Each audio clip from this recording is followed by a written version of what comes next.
What's going on, my people? It's Everette Witherspoon, and today we're going to talk about the 3 most progressive candidates in the 2020 Democratic primary. We're going to talk about Bernie Sanders, the leader of the revolution. We're going to talk about Elizabeth Warren, and we're going to talk about Tulsi Gabbard. If you're looking for some kumbaya and pie in the sky and a sweet by and by and don't want to give social justice a try, but just want to cry and ask God why, then I'm not your guy. Black people, I repeat, black people, and I want you to turn down the music. I want it to get silent. I want you to turn off the warning bells. But look at me, Black America, do not, I repeat, do not vote for Joe Biden. Okay. Be clear. Yeah. Don't equivocate at all. Is that exactly what you mean? Yeah, exactly. Now I want everybody in the sound of my voice to repeat after me. Say no to Joe. One more time, repeat after me. Say no to Joe. We can no longer fall for the okie doke, okay? Now I understand that Joe Biden was vice president to Barack Obama. And if you go into an African American house, especially if that African American person is over 60, you might see 1 or 4 things. You might see all 4 of these things. You'll see a picture of their grandchildren. You'll see a picture of Martin Luther King. You'll see a picture of Jesus Christ. And you'll see a picture of Barack Obama. So we might have a tendency to vote for Joe Biden, but we should not vote for Joe Biden. And here's why. See, as the good book says, nothing is new under the sun, and history repeats itself. We've already had this test. So we've had this test in the form of Hillary Clinton, another conservative / moderate Democrat who's been beholden to Wall Street, who has called African Americans social predators. I don't like that shit. Same thing with Joe Biden. He voted against busing. He has been an advocate for segregation in his early years in the United States Senate. I don't like that shit. He claims he's the senator of Scranton, Pennsylvania, but really he's the credit card senator from Delaware. And if those of you don't know about Delaware, Delaware is basically an in-state offshore haven. That's where you go, you don't want to pay taxes. That's the home of the big-time credit card companies. And his legislative record has shown that he has constantly put Wall Street over Main Street. I don't like that shit. So regardless of the rhetoric, as we said before, we have to look at people's record. Adam Clayton Powell, in his famous sermon, What's in Your Hand, talked about how when the children of Israel was enslaved by the Egyptians, they came up to the Red Sea and Moses cried out to God. He said, God save us. And God said, why cry to me? What's in your hand? And after that, Adam Clayton Powell said, what is in African Americans' hands? We don't have economic power. We don't have a lot of businesses. But what we do have is a collective vote that could determine who is the president of the United States and who can come out the Democratic primary. So all the power that's in our hands, we should not give it to Joe Biden. And in life, you have tests. But if you fail that test, just like in school, if you fail a test, then you have to take the test again. See, the difference between school and life is that in school, you get the lesson first and then you get the test. But in life, you get the test first, then you get the lesson. I'm gonna say that one more time. The difference between school and life is that in school, you get the lesson first, then you get the test. But in life, you get the test first, then you get the lesson. I hope we learned our lesson because we voted for elected officials like Hillary Clinton, or whether it was John Kerry, or whether it was Al Gore. And Joe Biden is of the same mold. These conservative Democrats that are moderate, that votes for war, that's beholden to Wall Street. They are proven time and time again that they cannot win a general election. Now somebody might say, what about Bill Clinton? Well, Bill Clinton, it's a different time. It was 1992. The country was much different then, but also Bill Clinton is a superior political athlete. He has charisma. He's a once in a generational politician. Bill Clinton could play the saxophone and give an African American a predatory loan to a dilapidated home. The reason it's good for Democrats to take a look at a Bernie Sanders or Elizabeth Warren or a Tulsi Gabbard, because all three of them are taking a stance of being anti-war. And if you remember the Democratic primaries, most of the time the least hawkish Democrat wins. Just like Barack Obama, he was not hawkish. He went at Hillary Clinton for voting for the Iraq War, and he won. Even Bill Clinton was a governor, so he did not support the Gulf War on record and on paper. He did not have the track record and the baggage of voting for war. Sometimes war can be highly unpopular. And the main voice of stopping war in the Democratic primary is Tulsi Gabbard.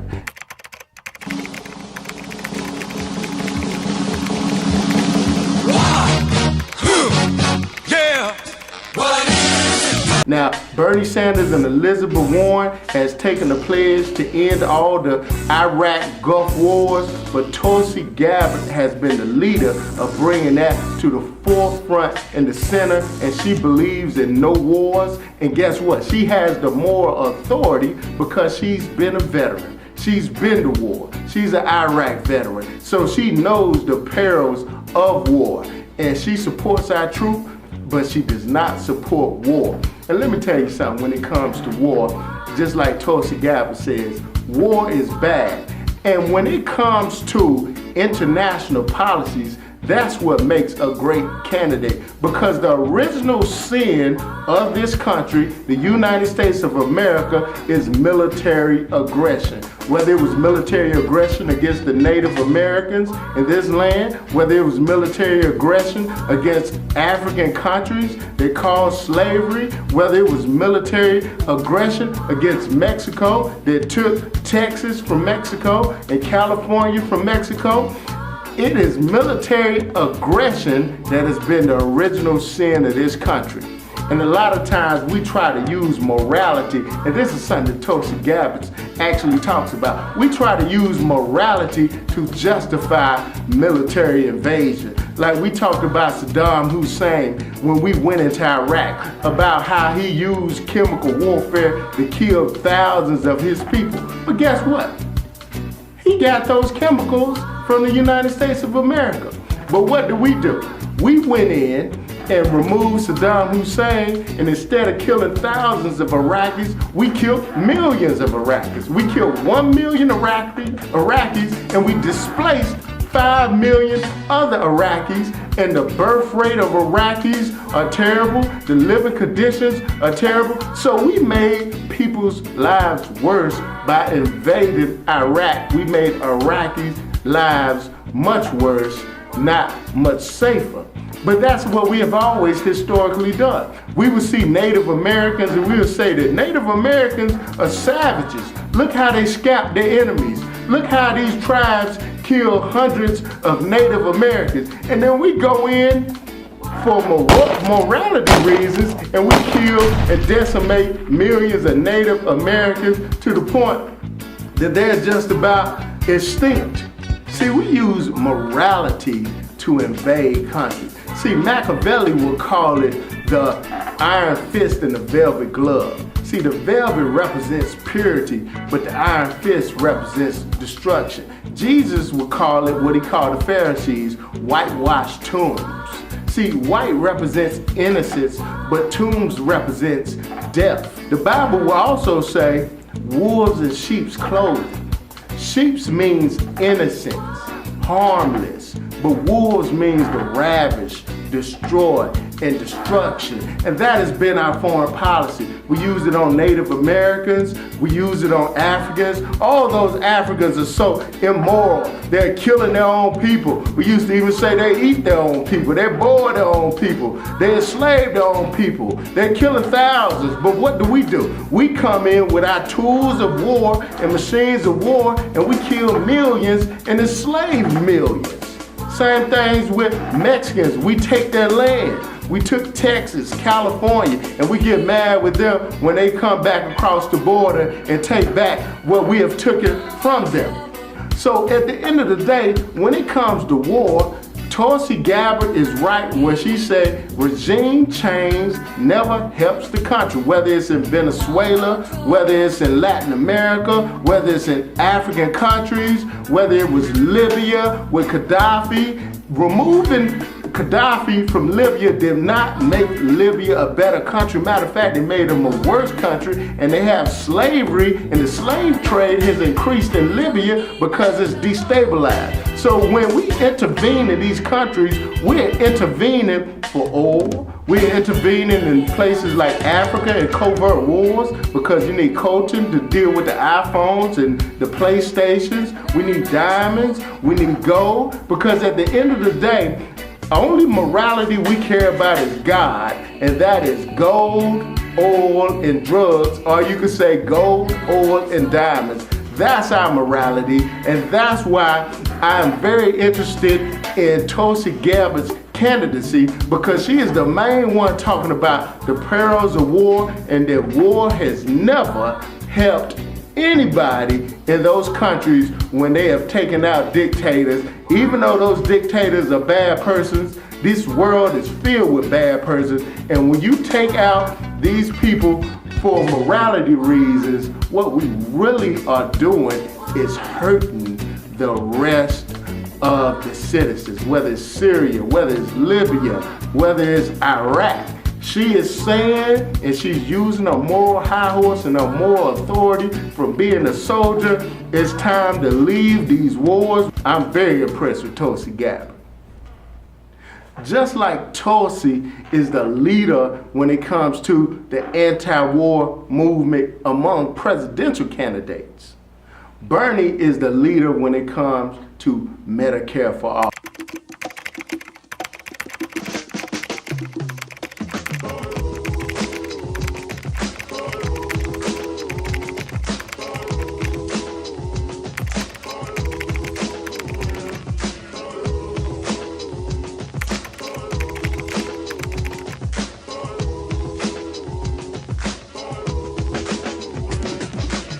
Now, I know a lot of people are talking about Medicare for all. Almost every candidate in the Democratic primary is endorsing Medicare for all. But at the end of the day, we have to give Bernie Sanders his props, because he was the first presidential candidate who was a serious presidential candidate to make Medicare for all the really centerpiece of his policy plan, and that was in the 2016 Democratic primary. And let's not forget, he's from Vermont, and Vermont in 2011 became the only state in the nation to pass a Medicaid for all bill, which is the same thing as Medicare for all, but it's just on the state side.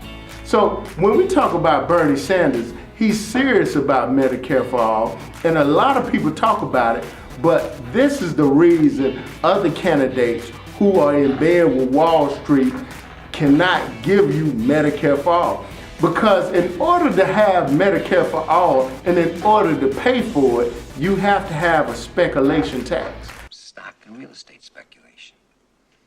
It's bullshit. You got 90% of the American public out there with little or no net worth.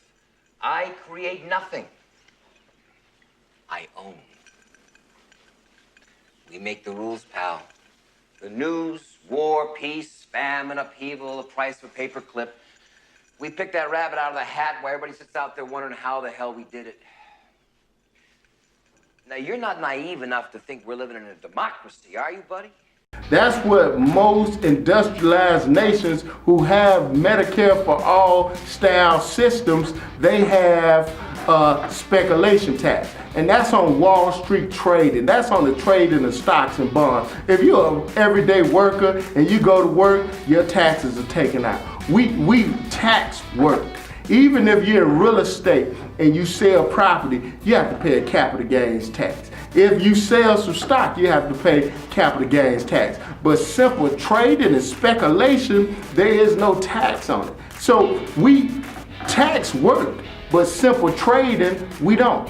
A simple speculation tax can raise billions a year in order to pay for health care, in order to pay for daycare, in order to pay for college. When Ronald Reagan came into office, we went from Franklin D. Roosevelt's New Deal to Ronald Reagan's Raw Deal. We went from Lyndon B. Johnson's War on Poverty to Ronald Reagan's War on the Poor.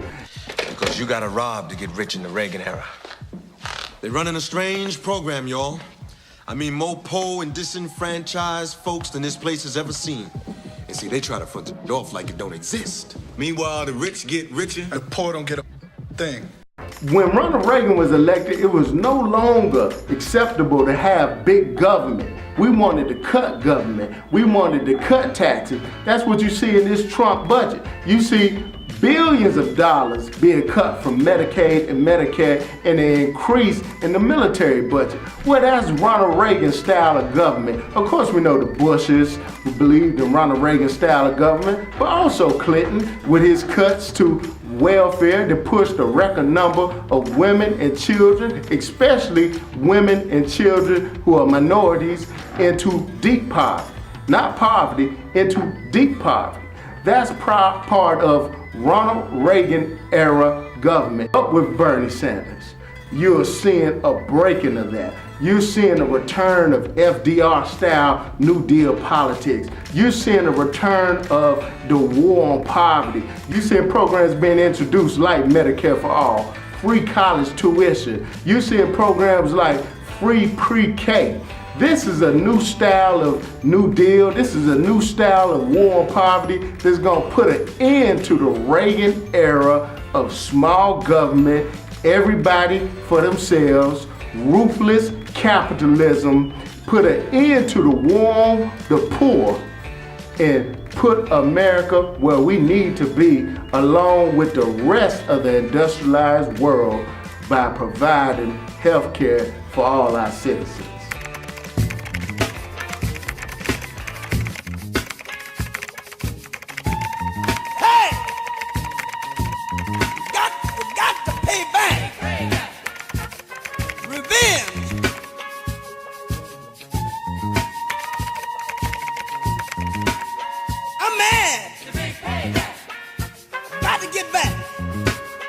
When you talk about Elizabeth Warren, just like Tulsi Gabbard is the leader of the no war movement among Democrat primary candidates, just like Bernie Sanders is the leader of the Medicare for All movement among Democrat primary candidates, Elizabeth Warren is the toughest on Wall Street. Bernie Sanders is tough on Wall Street, but there is none that is tougher on Wall Street than Elizabeth Warren. Matter of fact, the two candidates that Wall Street is afraid of is Elizabeth Warren and Bernie Sanders. Name of the game, move the money from your client's pocket into your pocket. Number one rule of Wall Street, nobody, I don't care if you're Warren Buffett or if you're Jimmy Buffett, nobody knows if the stock is gonna go up, down, sideways, or in circles, least of all stockbrokers. Right? It's all a fugazi. You know what a fugazi is? Oh, Fugazi, it's fake. Yeah, fugazi, it's a wazi, it's a woozy, it's a fairy dust. It doesn't exist. It's never landed. It is no matter. It's not on the elemental chart. It's not fucking real.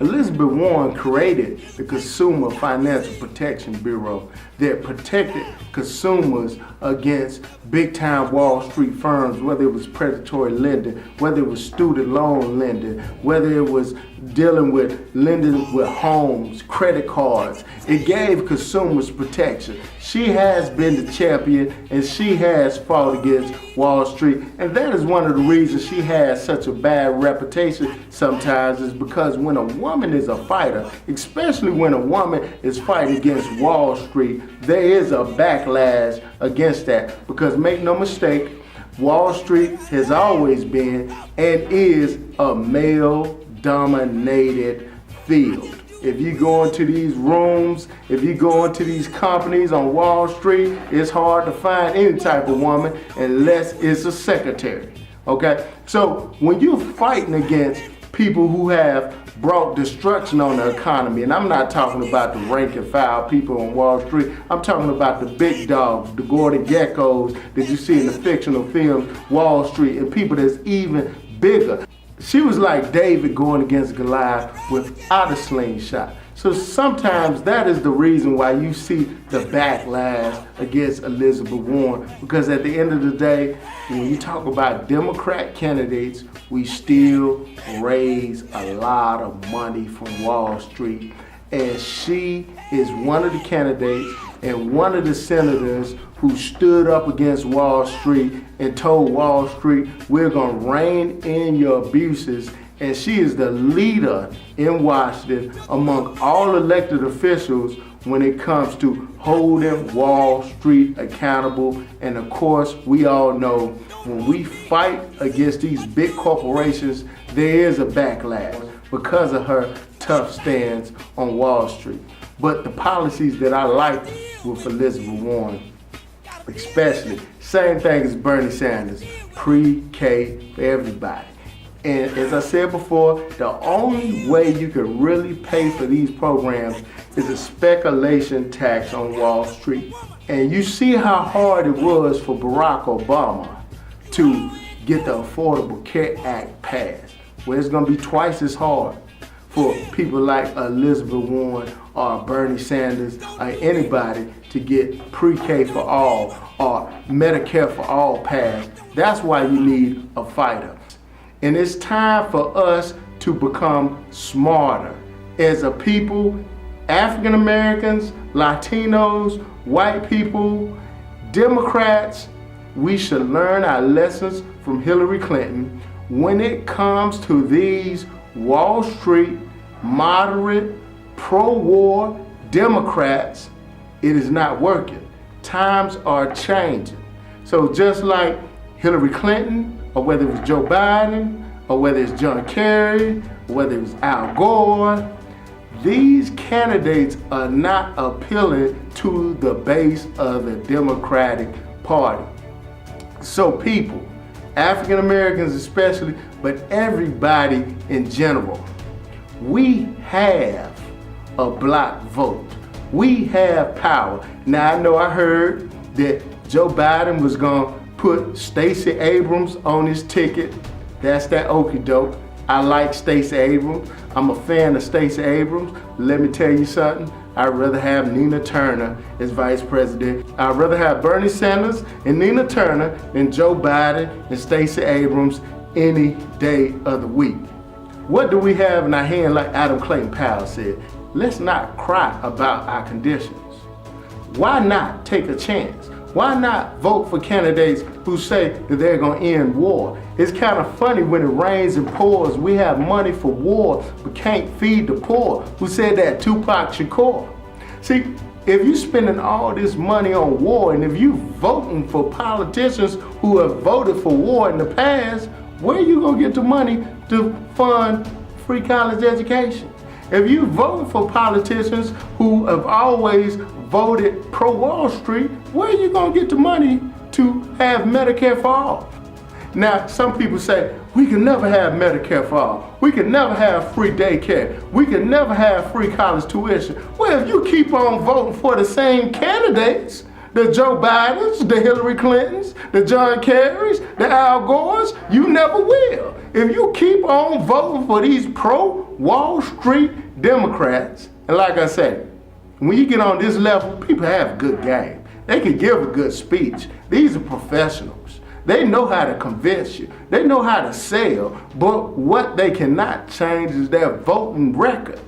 So if you keep on voting for the same type of politicians and do not want a revolutionary style politicians, then you won't get health care. But the fact is, a lot of industrialized nations provide all three of these services, and every industrialized nation provide at least one. We used to be the leaders when it comes to healthcare, education, and industrialized world. Now we're last. We spend more money on healthcare than any other industrialized nation. Matter of fact, any other nation in the world, but we provide the least amount of healthcare than any other industrialized nation. So at the end of the day, just remember what Barack Obama said, yes, we can.